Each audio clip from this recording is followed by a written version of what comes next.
Sa mga oras ng nagmamadaling gabi habang pauwi ang bawat tao, isang mag-ama ang nasa kanilang tahanan, dumaranas ng panandaliang pagsubok.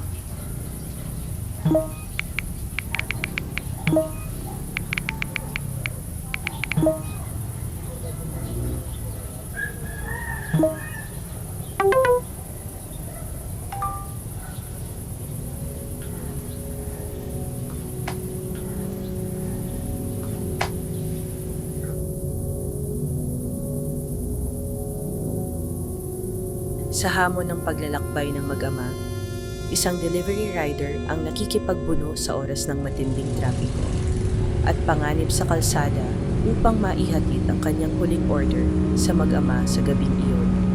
Isang simpleng paghahatid na maaaring magbago ng kanyang buhay. Siya si Miguel, 25 anyos.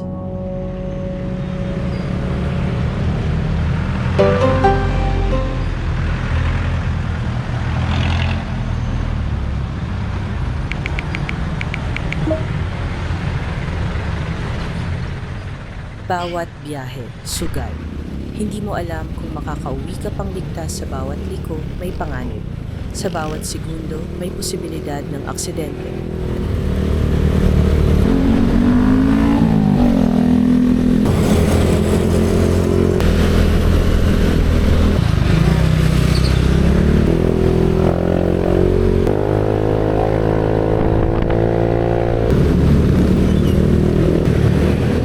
Habang abala si Miguel at papalapit sa destinasyon upang bumili ng gamot, tila may nagbabadyang panganib na maaaring humadlang sa kanyang misyon.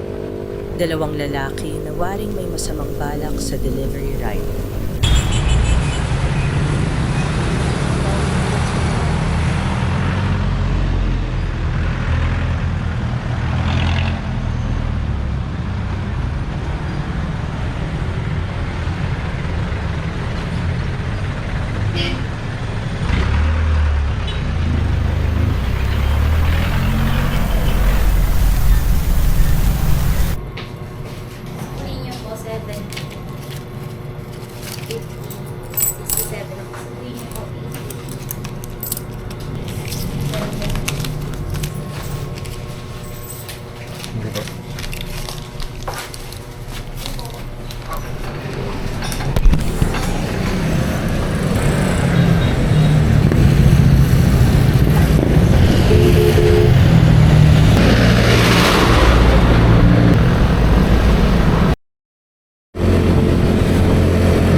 Alam kong madalas kang nasa biyahe.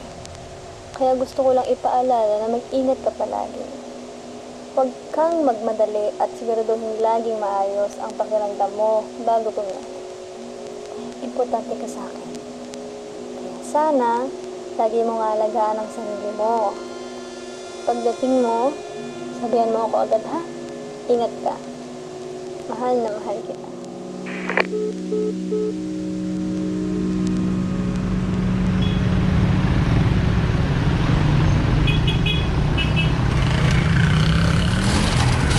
Hold up to. Ano mo yung bag, please? Please, ano mo? Please. Tara.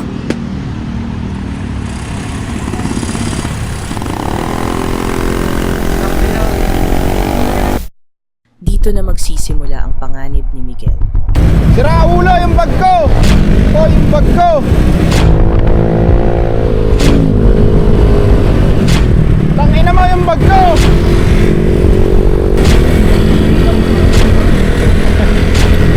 Tangina mo yung bag ko!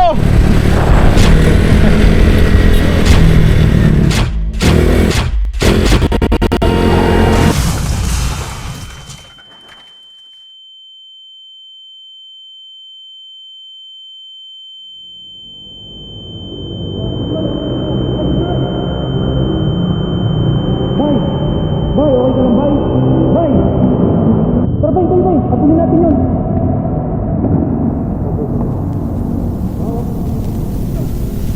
Bay, tumayo ka dyan, bay! Bulin mo yun, bay! Bay! Yun na, nakatayo ng motor mo!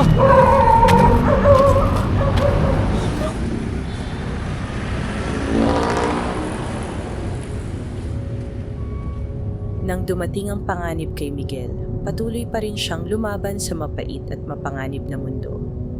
Pilit siyang bumangon at itinuloy ang laban upang maihatid ang gamot sa mag-amang naglalakbay sa isang panandaliang pagsubok. Magpasalamat tayo sa isang taong tumulong kay Miguel nang may buong puso upang maipagpatuloy niya ang kanyang misyon. Ang bag na nakuha sa kanya ay naglaho. Ngunit para kay Miguel, isa lamang yung bagay na maaaring maibalik anumang oras. Subalit, mas mahalaga para sa kanya ang buhay ng nangangailangan ng lunas kaysa sa anumang nawalang bagay sa kanya.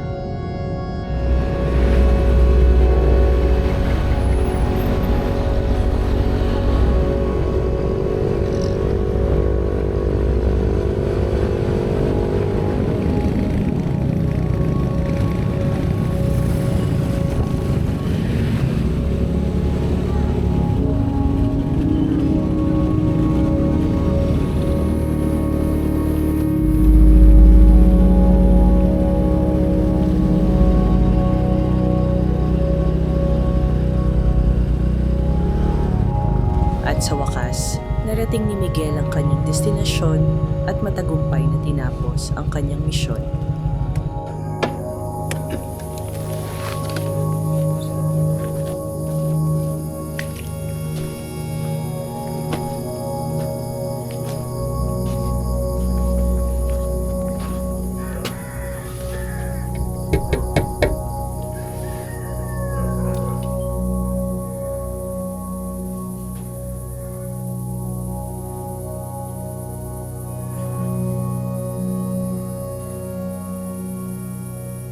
At dito magtatapos ang kwento.